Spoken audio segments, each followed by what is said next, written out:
There used to be a clear equation for success. Work hard, buy a house, trust the system, and you were guaranteed a secure retirement.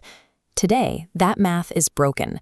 Inflation actively consumes the value of your paycheck every month, and the housing market operates like a walled fortress, keeping new buyers locked out.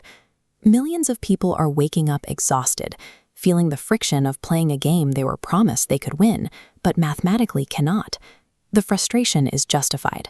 While ordinary people have been focused on basic survival, the entire equation for wealth generation was rewritten behind their backs. Playing by industrial-era rules in this new environment leads directly to failure. We are operating in a new reality, and the transition happened without a vote. Look at the adoption gap in this chart. While 78% of major organizations are actively deploying artificial intelligence inside their operations, most workers report they rarely use these tools at all. Corporate leaders had moved beyond simple chatbots to deploy agentic systems. Agentic systems are software programs capable of autonomous planning, multi-step execution, and error correction. These agents are already restructuring how companies operate and who they hire. But running millions of autonomous programs requires physical infrastructure. The intelligence explosion is colliding head-on with the limits of the global electrical grid. This graph tracks U.S. data center electricity demand. In 2023, data centers consumed 176 terawatt-hours. A terawatt-hour equals 1 trillion watt-hours, a scale usually reserved for the consumption of entire nations. By 2028, projections show that number climbing to over 300 terawatt-hours. Artificial intelligence functions as an aggressive industrial competition for physical power, disrupting global infrastructure well beyond the digital screen. Normally, a government would intervene to manage this kind of disruption. But lawmakers are currently trapped in a shrinking policy envelope, meaning they lack the financial flexibility to fund new solutions.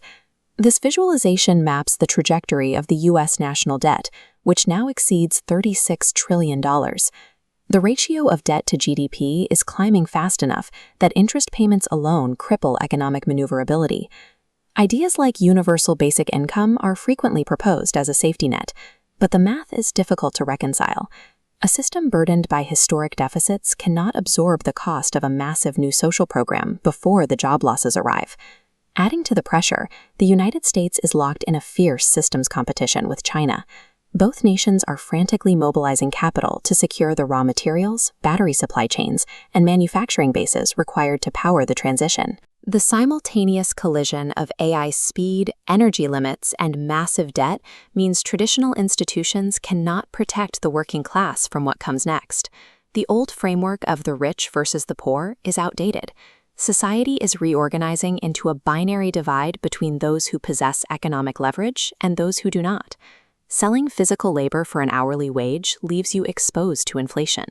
In a highly automated economy, an individual's unaugmented time is a depreciating liability.